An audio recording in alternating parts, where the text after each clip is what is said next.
And I'm still a little curious about some stuff. So I'm going to take this little bit of time to ask you something that a lot of our listeners are probably thinking about. You might be sat in bed, you might be on the way to work, on the way to school, and you're thinking, who is this guy?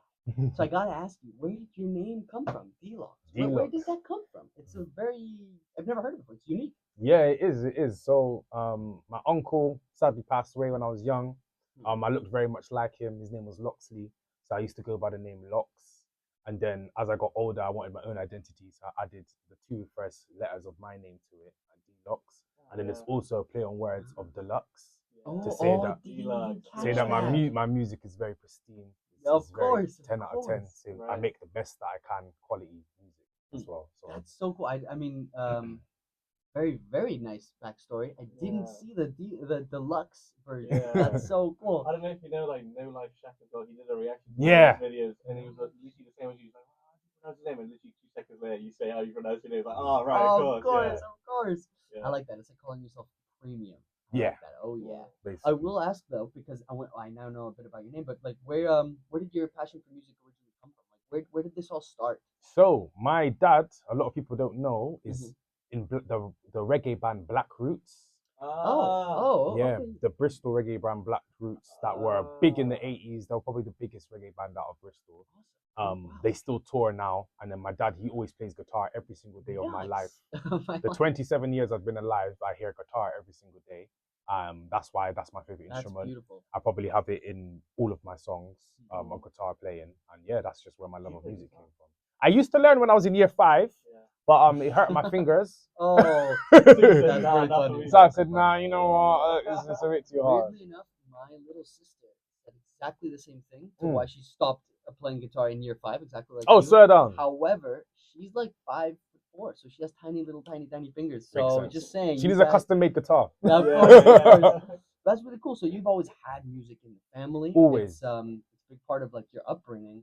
But did that ever push you away a little bit? Were you like not into it, or did you just embrace it? And To be jump so into it? funny, I'm so Yeah. glad you asked that question because Sure. you would think that I would always be involved in music, but I did not care about music for like the first 15 years of my life. Whoa, I did not listen to no music. All I did was watch Dragon Ball Z again and again and again on pirated Nice. websites online because it came off the air after a certain age. Oh, okay. And then played my PlayStation 2 every single day. Even with your dad's influence, you Yeah. were like super into music. Nah, up until about Yeah. 12, 13, I did not care about music. Even like the freestyle platforms in Bristol, like I was not really locked into that. All my friends would kind of have to plug me into it.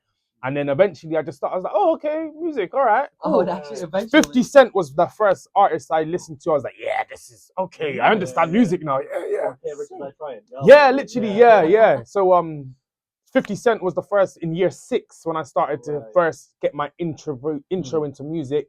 And then I started making music myself when I was about 15.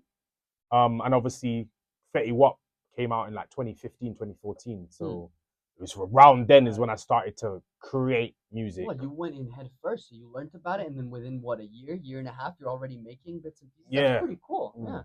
It's in your blood. Yeah. That's awesome. I tried to make beats when I was younger, and I did not like it. It was way too hard. But I'm very heavily involved in the beat making process for when I'm sitting down with producers. So even the producer I was with yesterday was like, yeah, you got like a producer's ear, like you know, like when sounds are clashing, you know how all of that. So I feel like maybe towards the end of my career when I come out of music, that's some avenue I might go into, like beat producing. You're sonically there, but you're just not technically Yeah. there. Okay. Like I could explain or sound out things, but if you ask me a question, I'm not gonna be able to answer it. Yeah, I mean, I guess that just comes with experience. So just give it another 10, 20 years. Oh, God.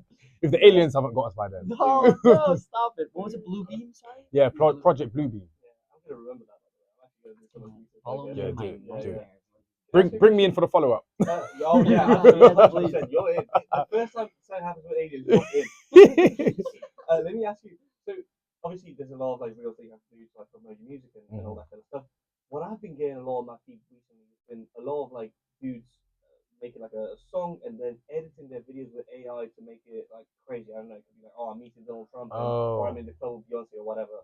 And for some reason, those kind of videos are like really getting a lot of traction at the minute. Have you given any thought to like using AI in your videos for your reels at all? Or Yeah, so I'm really heavy on AI because I kind of don't like scrolling and thinking, is this real? Is this real? Yeah. So I kind of have a bias against it. However, you can't. If you're not gonna move with the world, you're gonna stay stagnant. So I did see a video the other day of a guy.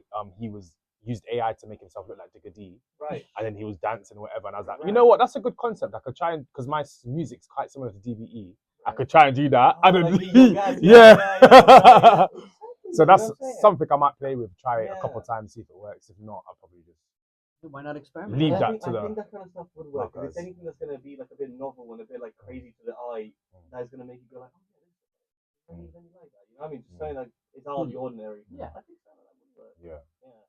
We're not very happy about AI either. Yeah, we were talking about this before. It's just interesting that like you've actually mentioned this precisely like before. You said like, hey, I want to be a musician, but I have to be a creator. And now you're kind of expanding on it. You don't just have to be a content creator. You also have to be like an innovator, entrepreneur. Yep. With new technologies, figuring stuff out every day. Yeah, So because you have to. music consumption has changed drastically. People and artists, because people are so privy to like first week sales. Before the public wasn't really aware of that. Now people are paying attention to it thanks to all the music bloggers, etc. So artists have been scared to drop as frequently as they have been. That's why there's been a bit of a decline in the urban music space. Bouncer talks a lot about this, but music consumption's gone down. As you probably can tell, you guys probably watch podcasts more than you listen to music now, don't you? When you're driving around. I listen to more music. Oh, okay. I can see what your point is. So a lot of people do. So maybe not everybody, but a lot of people kind of go towards the content rather than music. So that's played a part into the consumption of music. So it's not, artists aren't making as much money from music anymore. Content is the new wave.